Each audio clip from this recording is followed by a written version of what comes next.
আল্লাহ পাক রব্বুল আলামিন নিজেই আমাদেরকে ডেকে বলতেছেন, তিরুনাল হায়াতাদ দুনিয়া, তুমি দুনিয়ার জীবনটাকে প্রাধান্য দিলা, ওয়াল আখিরাতু খায়রু ওয়া আবকা, তার উপরে কোনটাকে প্রাধান্য দিলা? আখিরাতের তুলনায় দুনিয়াকে এত মূল্যায়ন করলা তুমি, অথচ আখিরাতের তুলনায় দুনিয়া দুই দিক থেকে নিম্নমানের। এক নাম্বার হলো দুনিয়া, আখিরাত হলো চিরস্থায়ী, দুনিয়া হলো একেবারে ক্ষণস্থায়ী। আর একটা হলো দুনিয়া হলো অধম, আখিরাত হলো অতি উত্তম। শুধু উত্তম না, অতি, আখিরাত হলো অতি উত্তম। আমরা আজকে দুনিয়ার পিছনে এত ব্যস্ত, দিন আখিরাত আর নেকির পিছনে আমাদের ব্যস্ততা নেই কেন? আমরা এখনো দুনিয়াতে জন্মের পরে কবর খুব কাছাকাছি এসে গেলেও এখনো পর্যন্ত আমরা টার্গেট ঠিক করতে পারি নাই। আমরা টার্গেট ঠিক করতে পারি নাই, এ কারণে দুনিয়ার পিছনে পড়ে গেছি। আমি আমাকে আখিরাতমুখী বানাইতে পারি শুধু টার্গেটটা যদি ঠিক করতে পারি। আমার তো আল্লাহ পাকের রাসূল আমাদেরকে বলেছেন, আমার উম্মত কোন মিন আবনা ইল আখির, তুমি কোনটাকে টার্গেট বানাও? দুনিয়া তোমার টার্গেট? নো, দুনিয়া তুমি টার্গেট বানাইও না। কেন? আর দুনিয়া ঠিক কত আলিবুহা কিলা, দুনিয়া হলো পচা মরা দুর্গন্ধযুক্ত জানোয়ারের সমুদ্র। আর এটাকে যারা ধরার জন্য পাগল হয়, নবীজি বলেন তারা হলো কুকুর সমুদ্র।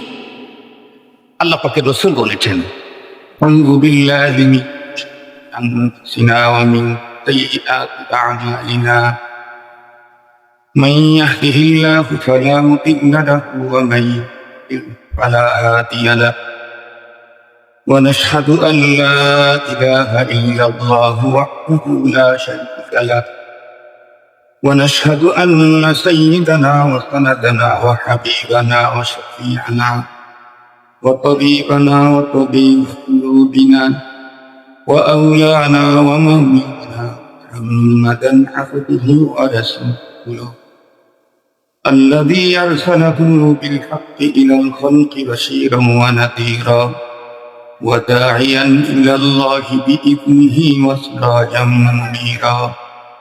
أما بعد فأعوذ بالله من الشيطان الرجيم. بسم الله الرحمن الرحيم. بل تؤثرون الحياة الدنيا والآخرة خير وأبقى. إن هذا لفي الصحف الأولى صحف إبراهيم وموسى. وقال النبي صلى الله عليه وسلم كونوا من أبناء الآخرة ولا تكونوا من أبناء الدنيا، أو كما قال عليه الصلاة والسلام.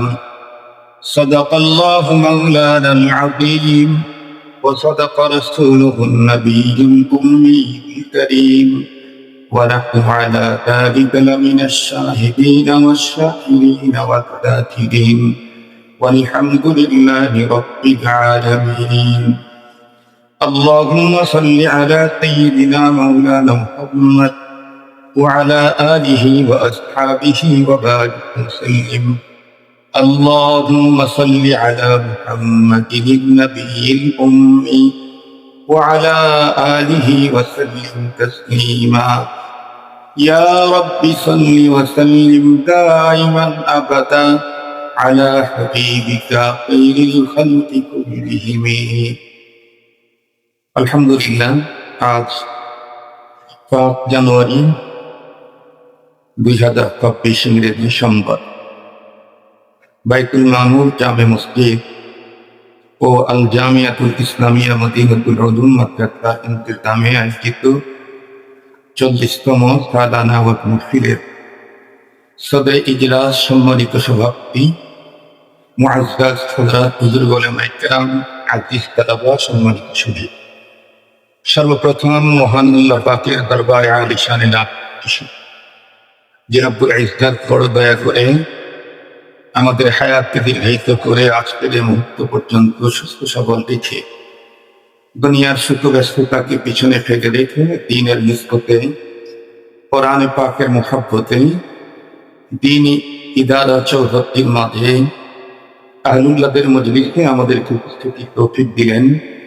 সে মহান রবের দরবারে আমরা প্রত্যেকেই শুকরগুজার হচ্ছি। জবান ফুলে ভক্তি সহকারে মুহাব্বত নিয়ে দিল থেকে উচ্চ কণ্ঠে সকলেই পড়ে নেই আলহামদুলিল্লাহ। সম্মানিত উপস্থিতি, আপনারা আমার কণ্ঠের আওয়াজেই তো বুঝতে পেরেছেন আমার কতটুকু সুস্থতা আছে। আমি যেহেতু আপনাদের সবারই এখন থাকি, এ কারণে 29 তারিখে প্রোগ্রামে যেতে পারি নাই। তখন থেকে বাসায় হাসপাতাল আর বাসা আসে। এটা একদম সাভারে আমি থাকি, মাদ্রাসা সাভার। তাছাড়া আমাদের এই মাদ্রাসার শেখুল হাদিস যিনি ছিলেন আল্লামা হেলালুদ্দিন সাহেব রহমাতুল্লাহি আলাইহি, হুজুর আমাদের মসজিদে বিদায় নিয়েছেন। হুজুর বেঁচে থাকলে একজন ওয়াইজ খতিবের এই গুরুত্বপূর্ণ দায়িত্ব বিগত দিনে যেমন পালন করেছিলেন, এই বছরে হুজুর পালন করতে পারে। সবকিছু মিলে এই চিন্তা করলাম কমপক্ষে উপস্থিত হই। শ্রোতা যারা আছে তারা তো বুঝবেন, সুস্থতা অসুস্থতা তো আমাদের হাতে, এটা আল্লাহ পাকের হাতে। এক সেকেন্ডে আল্লাহ তাআলা মৃত্যুকে জিন্দা করেন, জিন্দাকে আবার মেরে দেন, এটা তার ক্ষমতা। এই জন্য মূলত আমি আপনাদের কাছ থেকে দোয়া নেওয়ার জন্য এসেছি। অন্যান্য সময় দোয়া দেওয়ার জন্য, আপনি নেওয়ার জন্য আসি। আজকে আপনাদের কাছ থেকে দোয়া নেওয়ার জন্য এসেছি। এই 25 মিনিট থেকে আধা ঘন্টা সর্বোচ্চ আলোচনা হয়তো করতে পারবো, লাকি তৌফিক দান করেন। আমি কোরআনে হাকীমের সূরাতুল কাহফ এর শেষের কয়েকখানা আয়াত কারিমা তিলাওয়াত করেছি, কিন্তু আলোচনা করব হলো তেলাওয়াতকৃত আয়াতে কারিমার প্রথম 2 আয়াত। আল্লাহ পাকের কোরআনে আল্লাহ আমাদের ব্যাপারে বলছেন, বাল তুসিরুনাল হায়াতাদ দুনিয়া, তোমরা দুনিয়ার জীবনকে প্রাধান্য দাও, ওয়াল আখিরাতু খায়রুম ওয়া আবকা, অথচ আখিরাত দুনিয়ার চাইতে অতি উত্তম এবং চিরস্থায়ী। আমরা একটা জিনিস লক্ষ্য করছি, আমাদের মানুষ দিন যত গড়তেছে মানুষের হায়াত তত শর্ট হচ্ছে, কমে যাচ্ছে। এমনিতে রাসূল করিম সাল্লাল্লাহু আলাইহি ওয়াসাল্লামের বাণী সেই নবীজি বলেছেন, আমার উম্মতের বয়স হবে 60 থেকে 70, এর অতিক্রম করবে খুব কম। দেখেন, আমি 53 অথবা 54 বছর বয়স। আমি যেটা দেখলাম, আমরা ছোট অবস্থাতে দেখেছি প্রতিটি গ্রামে মহল্লায় অনেক বেশি বয়স্ক মানুষ পাওয়া যায়। বয়সের ভারে 2 হাঁটু আর মাথা মাঝখানে ঢুকে পড়ে। তখন কিন্তু ওজনের ভারে, কারণ সেই সময়ে এখনকার মতো এত স্বাস্থ্যবান মানুষ পাওয়া যায়। তখনকার মানুষের স্বাস্থ্য ছিল একদম পারফেক্ট সুন্দর। বয়সের ভারে তারা নিয়ে যেত। এখন মনে হয় 10 গ্রাম খুঁজে 12 জন মানুষ এরকম বয়স খুঁজে পাওয়াটা এখন পক্ষে কঠিন। তার মানে হচ্ছে ওই বয়স পর্যন্ত যাই, তার আগেই পরপারের টাকে সারা দিয়ে চলে যেতে হয়। কিন্তু আমাদের হায়াত কমলে কি হবে? দুনিয়ার প্রতি আমাদের আকর্ষণ, টাকার প্রতি মায়া, দুনিয়ার প্রতি আমাদের মুহাব্বত, এটা অপ্রত্যাশিত গতিতে বেড়ে গেছে। তখনকার মানুষ অনেক দিন বেঁচে থাকলেও আমাদের তুলনায় দুনিয়ার প্রতি এত বেশি মায়া তাদের ছিল, টাকার জন্য এত পাগল করা ছিল। এখন তো টাকার জন্য মানুষ কতটা পাগল যে সম্পদের জন্য নিজের সন্তানকে হত্যা করতেও দ্বিধা করছে। হত্যা করে প্রতিপক্ষের ঘাড়ে এই দোষ চাপিয়ে সেখান থেকে অর্থ ইনকাম করবে। তার মানে যেই বাবা মা সন্তানের জীবনের চাইতে অর্থের দাম বেশি দিল, নিঃসন্দেহে ওই বাবা মার কাছে ইসলামের দাম সম্পদ, দুনিয়ার সম্পদের চাইতে বেশি হওয়ার কথা না।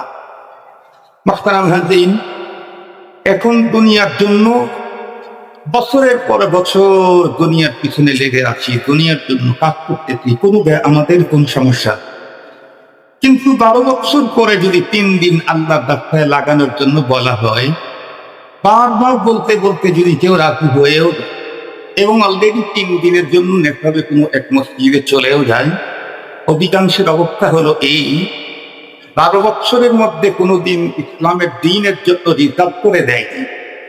মাত্র 3টা দিন দেওয়ার পরে দেহ থাকে মসজিদে, মন থাকে কৃষক যদি হয় তাহলে ওর জমির ভিত্তি, আর যদি ব্যবসায়ী হয় তাহলে ওর দোকান, আর যদি নেতা হয়ে যায়, নেতা হয় রাজনৈতিক নেতা, তাহলে তার এলাকার পরিস্থিতি ঢুকবে।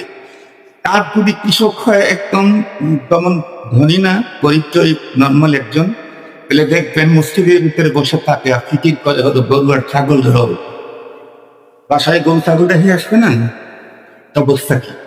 অথচ 12 বছর পর্যন্ত শুধুই দুনিয়া নিয়ে, গাড়ি নিয়ে, বাড়ি নিয়ে, চাকরি নিয়ে, নকরি নিয়ে, কৃষিকাজ নিয়ে এত লম্বা টাইম কাটাইলাম, কখনো আমার দিনের অবস্থা কি, আমার আখেরাতের পজিশন কি, আমার নেকির পুঁজির অবস্থা কি, এটা কিন্তু আমাদের মাথার মধ্যে ঢোকে নাই 12 বছরে 12 কিন্তু। তার মানেই হচ্ছে আমরা আমাদের বুঝতে পারিনি এখনো আখেরাত কি আর দুনিয়া কি, টাকা কি আর নেকি কি, এটা আমরা বুঝতে পারি না এখন। আমাদের অবস্থা হলো কেমন, ধরে নেন এই অঞ্চলের এই আশপাশের মহল্লার এক ছেলে দেশের বাইরে থাকে। প্রথম যখন দেশের বাইরে যাচ্ছে, যাওয়ার সময় তার খুবই ফুল থাকে, গর্ভবতী, বিদেশে যাওয়ার 2-3 মাসের মধ্যেই তার স্ত্রী বাচ্চা হচ্ছে। আল্লাহ তাআলা তাকে এক সন্তান দিয়েছেন, ছেলে সন্তান, দেখতে যেমন একদম অনেক সুন্দর। এরপরে 1 বছর পর থেকেই ওই লোক দেশে ফিরতে চায়, সন্তানকে শুধুমাত্র মোবাইলই রেখেছে, আর কোনোদিন ডিরেক্ট দেখার সুযোগ হয় নাই। চেষ্টা চালাইতে চালাইতে 4 বছর পরে দেশে আসার মতো ব্যবস্থা হয়েছে। বাবা চিন্তা করলো জীবনের প্রথম সন্তান, তাও ছেলে। এরপরে আবার প্রায় 4 বছর সময় দেখিনি জন্মের পরে ডাইরেক্ট বাসায় দেব, কি নিয়ে যাব? ছেলের জন্য একটা ডায়মন্ডের আংটি খরিদ, যেটা একটা স্মরণীয় জিনিস, এটা থাক। সবকিছু এমনি বিস্কিট টিস্কিট, চকলেট টকলেট যেগুলি বিদেশি পাওয়া যায় সব খরিদ করেছে। এয়ারপোর্ট থেকে বাড়ি চলে আসা, হঠাৎ মনে পড়লো, আরে ছেলের জন্য যা খাবার দাবার নিয়েছি সব তো ব্যাগেজের ভিতরে, আর বাসায় যখন ঢুকবো তখনও তো পাড়া প্রতিবেশী অনেক লোক এখানে এসে যাবে, ওই সময় তো আর ব্যাগ খোলা যাবে। বাংলাতে একটা কথা আছে, হাতের ভিতরে কাঁঠাল ভাঙ্গা যায়। তো আমার ব্যাগেজের ভিতরে কয়েকটা নিয়েছি, যতগুলি আত্মীয়স্বজন আসছে এদের কিছু যদি হাত দিতে না পারি তাহলে আর কি হল। এই জন্য সব ব্যাগ খোলে মানুষ, সবাই যখন চলে যান নিরিবিলি স্বামী স্ত্রী 2 জনে বসে, মাকে যদি মহাব্বত করে তাহলে মাকে কাছে রাখে, বন্ধুকে মহাব্বত করলে তাদেরকে কাছে রাখে, আর না হয় তারা 2 জন মিলেই খোলে। আবার কেউ যদি স্ত্রীকে দেখতেই না পারে তাহলে স্ত্রীকেও বেপা মাইনা। তো সে তখন চিন্তা করলে এখন তো খুলতে পারবো না, তো ছেলের হাতে কি দেব? তো বাবা তো দৈনিক 3 বার কথা বলে, বাবা জানেন ছেলের সবচেয়ে বেশি চয়েস হলো আলু।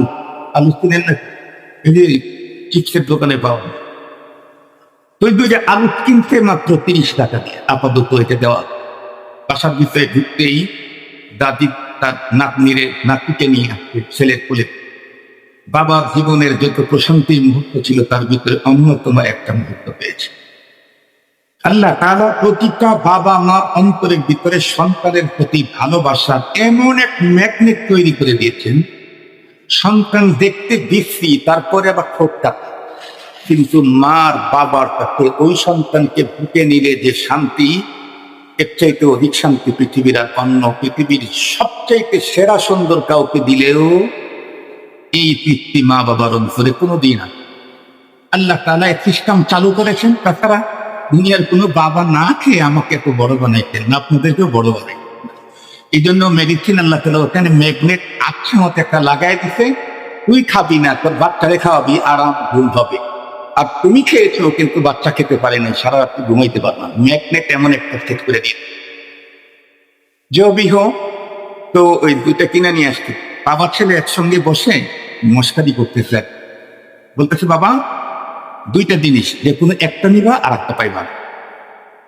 কি কি কি কি বাবা বলো কি? বলে এই হলো 3 লাখ টাকা দিয়ে ডায়মন্ডের আংটি কিনছি তোমার জন্য, এটা দিতে নিলে তাহলে এই আলু পাবান, আর যদি আলু নাও তাহলে কিন্তু আবার ডায়মন্ডের আংটি পাবান।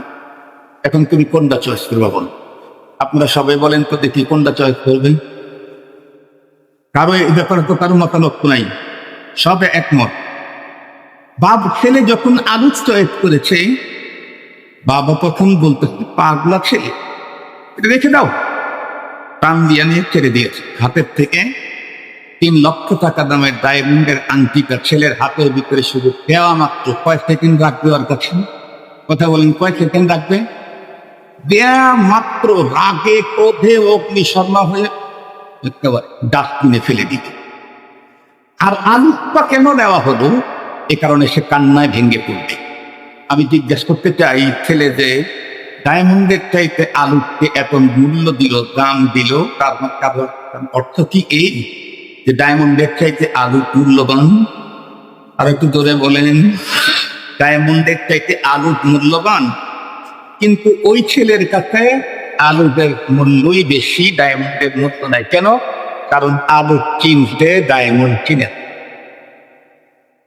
আমরা যারা, আমরা সবাই হইল ওই ছোট ছেলে মাত্র, আমরা আখেরাত চিনি নাই, আমরা পরপার বুঝি নাই। কারণ ওইটা তো এখনো পাই নাই, তো যাই নাই, ওইটা পাই নাই, যাই নাই।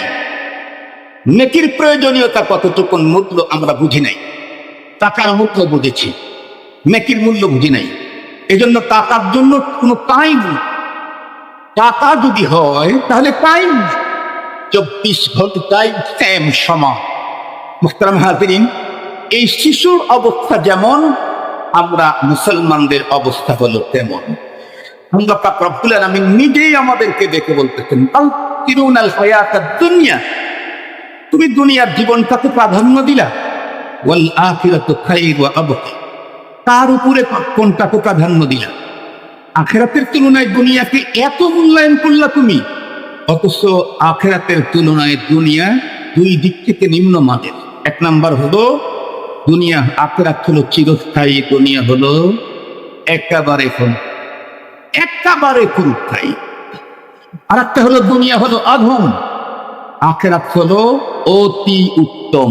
শুধু উত্তম না, অতি উত্তম। আখিরাত হলো অতি উত্তম। আমরা যে দুনিয়ার পিছনে এত ব্যস্ত, দিন আখিরাত আর নেকির পিছনে আমাদের ব্যস্ততা নেই কেন? আমরা এখনো দুনিয়াতে জন্মের পরে কবর খুব কাছাকাছি এসে গেলেও এখনো পর্যন্ত আমরা টার্গেট ঠিক করতে পারি নাই। আমরা টার্গেট ঠিক করতে পারি নাই, এ কারণে দুনিয়ার পিছনে পড়ে। আমি আমাকে আখিরাতমুখী বানাইতে পারি শুধু টার্গেটটা যদি ঠিক করতে পারি। আমার আল্লাহ পাকের রাসূল আমাদেরকে বলেছেন, আমার উম্মত কোন মিন আবনা ইল আখিরাহ, তুমি কোনটাকে টার্গেট বানাই? দুনিয়া তোমার টার্গেট? নো, দুনিয়া তুমি টার্গেট বানাইও না। কেন? আর দুনিয়া জিত কত আলিবুহা কিলা, দুনিয়া হলো পচা মরা দুর্গন্ধযুক্ত জানোয়ারের সমুদ্র। আর এটাকে যারা ধরার জন্য পাগল হয়, নবীজি বলেন তারা হলো কুকুর সমুদ্র। আল্লাহ পাকের রাসূল বলেছেন। মুহতারাম হাজিরিন, আমরা যদি আখিরাতকে টার্গেট করতে পারি যে আমার লক্ষ্য আখিরাত, তাহলে দেখবেন আমাকে আমার পিছনে এত অর্থের দরকার হবে, আমার পিছনে এত ওয়াজের দরকার হবে না। শুধু যদি টার্গেটটাই চেঞ্জ করতে পারি, আমার টার্গেট, আমার লক্ষ্য কি। এবার আমি জিজ্ঞেস করতে চাই, লক্ষ্য টার্গেট কি অতীত হয় না বর্তমান হয় না ভবিষ্যৎ? কথা বলেন না কেন? টার্গেট এটা কি অতীত হয়? অতীত কোনো টার্গেট হতে পারে? বর্তমান টার্গেট হয় কোনটা? আমি জিজ্ঞেস করতে চাই, আমাদের সবার ভবিষ্যৎ কি? আখিরাত। একেবারে সোজা কথা, আমাদের সবার ভবিষ্যৎ হলো আখিরাত। দুনিয়া আমার 53 অতীত, আমার দুনিয়া 53 জানা নাই কি 54 বছর আমার হায়াত নিয়ে আসছি, জানা নাই কি 64 বছর হায়াত নিয়ে আসছি, জানা নাই কি 74 বছর, সেটাও জানা নাই কি 94, সেটাও জানা নেই। তবে যেতে হবে এটা জানা। কথা বলেন, যেতে হবে, জানা জানা যেতে হবে কোথায় জানি, ভবিষ্যৎ কোথায় আমার, আখেরাত। ওখানে আমাকে যেতেই হবে, এটা জানা আছে। কখন যাব জানি না। লিকুল্লি উম্মাতিন আজাল, লিকুল্লি উম্মাতিন আজাল, ইযা জাআ আজালুহুম লা ইস্তাখিরুনা সাআতান ওয়া লা ইস্তাকদিমুন। मौत इस दिन आ गई, दुनिया की हालत क्या हुई, रूह तन से उड़ गई, मुर्दा की हालत क्या हुई। जब मलाकुल मौत आवेगे तुम्हारे सामने, फिर तुम्हें फुर्सत न मिलेगी लब हिलाने के लिए। যখন সময় আসবে তাম পৃথিবীর সমস্ত লাইফ সাপোর্ট আমার একার উপরে যদি প্রয়োগ করা হয়, এক সেকেন্ড আমাকে বেশি দুনিয়াতে বাঁচাবার ক্ষমতা। যতক্ষণ আমার মৃত্যুর টাইম সেকেন্ড না আসবে, ততক্ষণ পর্যন্ত পৃথিবীর সমস্ত পারমাণবিক পাওয়ার যদি আমাকে শেষ করে দেওয়ার জন্য ব্যবহার করা হয়, জীবনেও কোনোদিন এক সেকেন্ড আগে আমাকে দুনিয়ার থেকে নিতে পারবে। দেখলেন না শহীদ ওসমান হাদি এক জুমায় গুলি খেলো, তাও কোথায়, মাথায়, কিন্তু পৃথিবী থেকে চলে গেল আর একটা জুমায়। ওর চাইতে অল্প গুলি খেয়ে সাথে সাথে পড়ে যায়, মরে যায়। ওর এই জায়গাতে গুলি খাওয়ার পর 7 দিন পর্যন্ত পৃথিবীতে বেঁচেছি। মোহতারাম হাজিরিন, খুব ভালো করে কথাটা বোঝার জন্য চেষ্টা করবেন। আমাদের দেশে অনেক ছেলে আমার আছে, যেই ছেলেগুলি বাড়িতে থাকতে কোনো কাজ করেন, কাজে দিলেই মেজাজ করুন।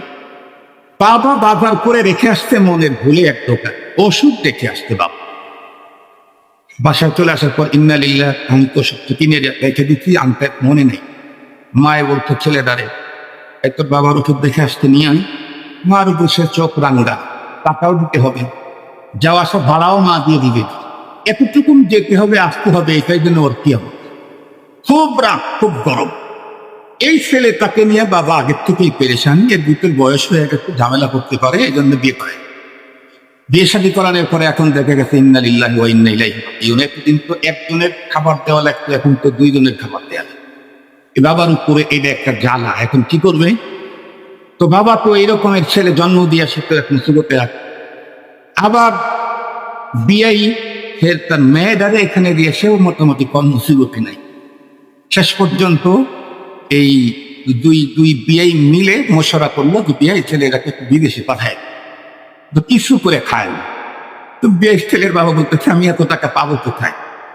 তো মেয়ের বাবা বলতেছে যে আপনি তো জন্ম দিয়ে এক ঝামেলায় করছেন, আর আমি মেয়ে দিয়ে দিয়ে আর এক মেয়ে, তো তাহলে আমরা 2 জন শেয়ার করি, কি আমি কিছু দেই আপনি কিছু দেন। তো ঠিক আছে, 2 জনে কিছু দিয়ে তারা বিদেশে পাঠায়। যে দেশে তাকে পাঠানো হয়েছে সেই দেশে সিটিজেনশিপ সিস্টেম নেই, ওই দেশে ভিন্ন দেশের মানুষ আজীবন থেকে যাওয়ার কোন সিস্টেম নেই। এমন একটা দেশে থেকে এখন যাওয়ার পরে 1 সপ্তাহ যেতে না যেতেই ছেলে ফোন দিয়ে কান্না করে, বাবা কি একটু খুব ভালো করে দোয়া করেন, এখনো কোনো কাজের ব্যবস্থা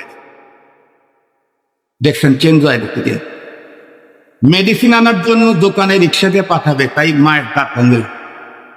আর ওই দেশে গিয়ে কাজ পাইতেছে না, এজন্য এখন আবার মিলাদ করে নিলে। যেই ছেলে কাজের কথা বললে মাকে মারতে উদ্যত হতো, ছোটরাকেও বলতে গেলে যাকে আঘাত করতো, সেই ছেলে এখন কাজের জন্য মিলাদের আগ্রহ, কাজ চাইতে। এই ছেলের ভিতরে এমন পরিবর্তন আসতো কেমনে? এই মন পরিবর্তন আসতে হলো শুধু টার্গেটের কারণ। ও যতদিন পর্যন্ত বাসায় ছিল ওর টার্গেট ছিল আমি আর আরাম করব, আনন্দ করব, মজা, এটা আমার টার্গেট, আমার বাবা বেঁচে। ও যখনই বিদেশে চলে গেছে তখনও বুঝেছে এখানে বাবাও নাই, মাও নাই। নানির বাড়িতে যে বাদিটা আমার কাজের জন্য আসছিল সেটা নাই, আর দাদার বাড়ির যে কাজের লোকটা আমাকে আল্লাহ তাআলা দিয়েছিলেন সেটা এখানে নেই। তো এখন তো আমাকে নিজে কিছু করতে হবে, এখন তো টাকা ছাড়া হয়। 1 সপ্তাহ পরে হাসি খুশি ফোন দিয়ে বলে আব্বু আলহামদুলিল্লাহ আমার একটা ডিউটি হয়ে, আবার একটু মসজিদে কিছু আমি টাকা পাঠাবো, এখান থেকে তুমি মসজিদে কি সমস্ত মুসল্লিদেরকে খাবার দিবা, হুজুর যেন দোয়া করে আমার জন্য একটু লিগ্যাল ডিউটির সাথে জানি একটু ওভার ডিউটির ব্যবস্থা করতে। বলেন এই ছেলেটা কি ছিল? লিগ্যাল ডিউটি তো দূরের কথা, মেডিসিনই তো নিয়ে এসে দিত না। এখন সে 8 ঘন্টা ডিউটি করার পরে আরো ডিউটি করার জন্য সে এখন মিরাট করে বসে। কেন? ওর টার্গেট হলো টাকা।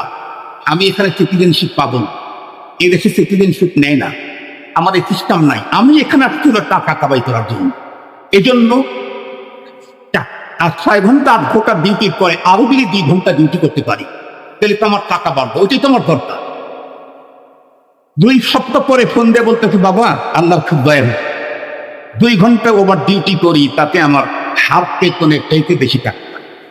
বাবাও খুশি, সবাই খুশি, আবার একটু দেও, আর 2 ঘন্টা চাই বেশি, আর 2 ঘন্টা মানে 12 ঘন্টা কাজ করবে, 12 ঘন্টা সে এই আরাম করবে।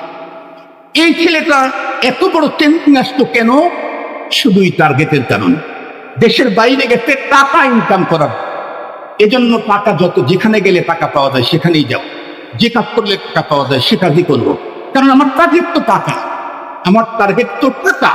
আল্লাহ পাকের রাসূল আমাদেরকে বলছেন, আমার উম্মতেরা কোন মিন আবনা ইল আখিরাহ, তোমার টার্গেট কি? টার্গেট আগে ঠিক করো। তোমার টার্গেট কি দুনিয়া? দুনিয়া কোনোদিন টার্গেট হতে পারে না, কারণ দুনিয়া কিছু অতীত আর কিছু বর্তমান। ভবিষ্যৎ থাকলে তুমি আর কয় বছর, ভবিষ্যৎ বলতে আর কয় বছর, সারা টোটাল লাইফটাই তোমার 100 বছরের বেশি আর হয় না তেমন ভাবে, 60, 70, 80 বছর। এই 80 বছর এই ভবিষ্যৎকে ভবিষ্যৎ বলা যায় না। কবরের জগতেই কত হাজার বছর তোমাকে থাকতে হবে, তার কোন লিগ্যাল হিসাব কোন নবী রাসূল পৃথিবীতে কাউ কোনোদিন বলে যান নাই, কোন নবী রাসূলই বলেন নাই। পৃথিবীর আর কে বলবে? আর কার কাছে? যাদের কাছে মেসেজ আসতো আসমান জমিনের মালিকের পক্ষ, মালিকের কাছ থেকে, নবী রাসূলদের কাছে মেসেজ আসতো স্বয়ং আরশের মালিক, আসমান জমিনের মালিক, কুল কায়নাতের মালিক, যার ইশারায় সব চলে, যিনি যা খুশি তাই করেন, যখন খুশি তখন করেন, আর কোনো কাজের বাধা দেওয়ার শক্তি পৃথিবীর অতীতেও কারো ছিল না, এখনো নাই, কিয়ামত পর্যন্ত হবে। সেই রব আমাদেরকে বললেন, তুমি কোনটা টার্গেট বানাইছো?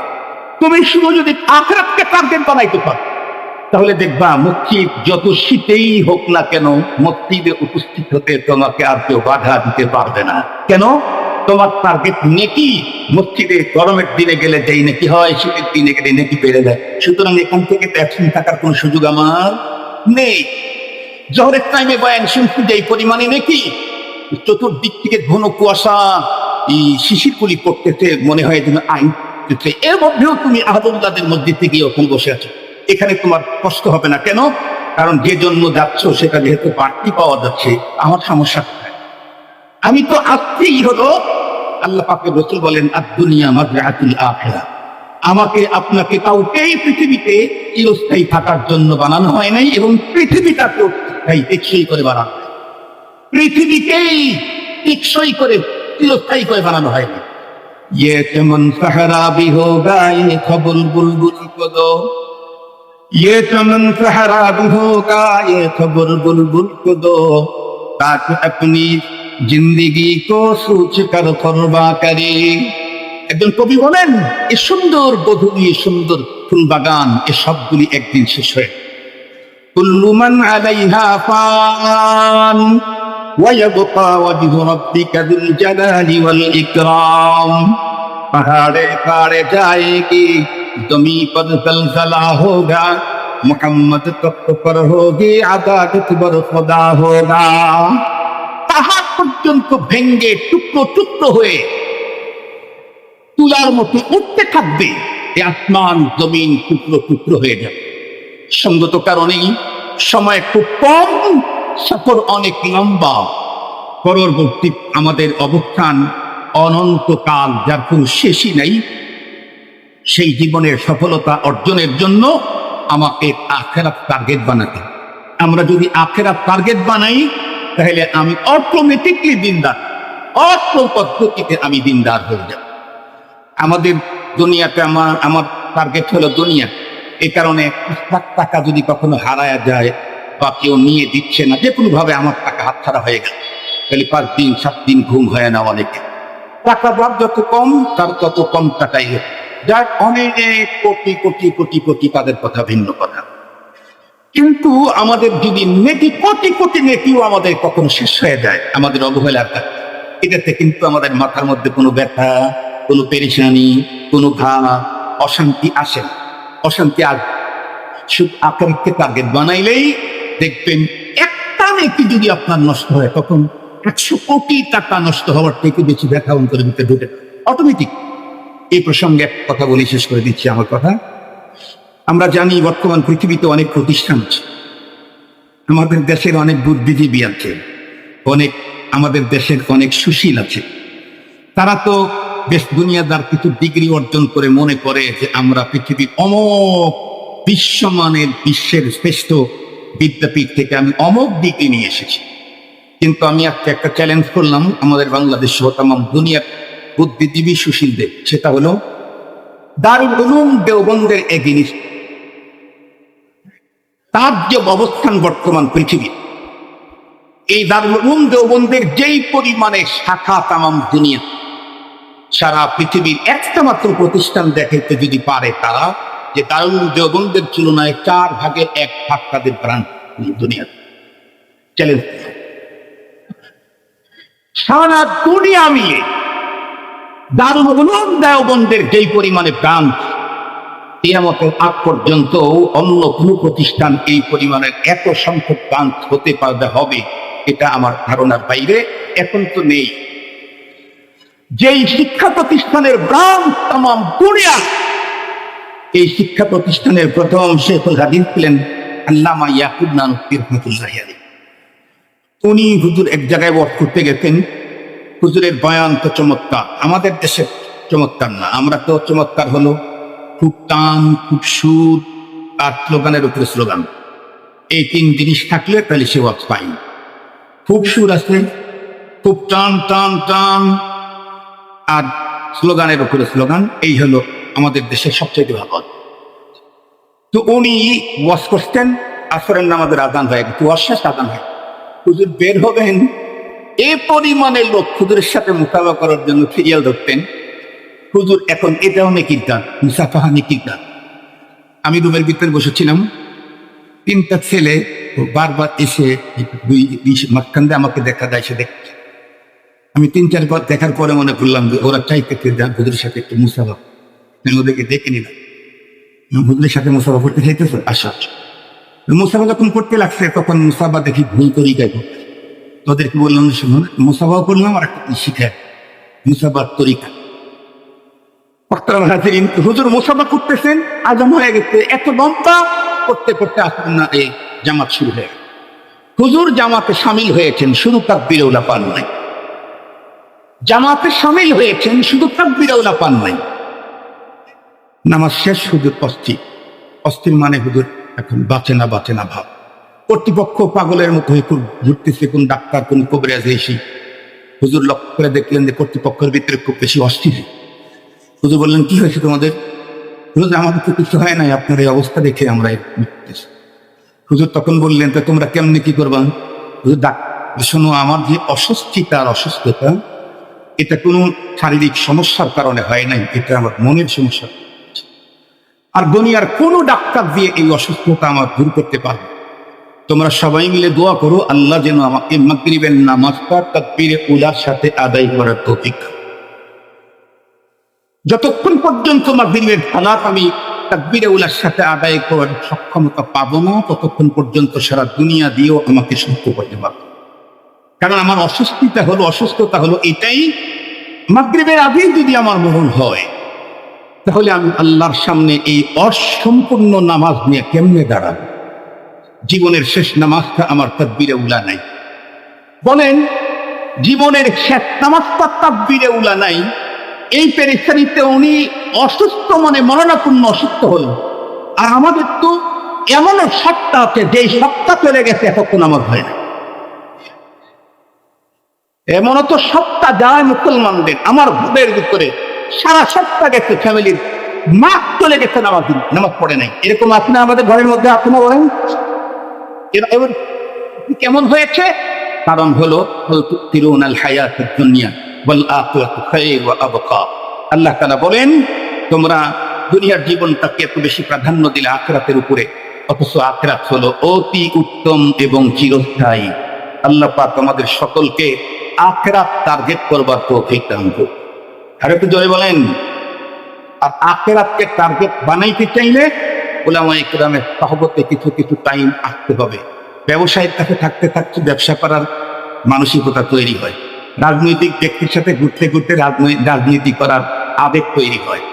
চিটার বাটপারের সাথে থাকতে থাকতে চিটার বাটপারি করতে মনে চায়। তাদের সাথে চলতে চলতে ডাকাতি করতে মনে চায়।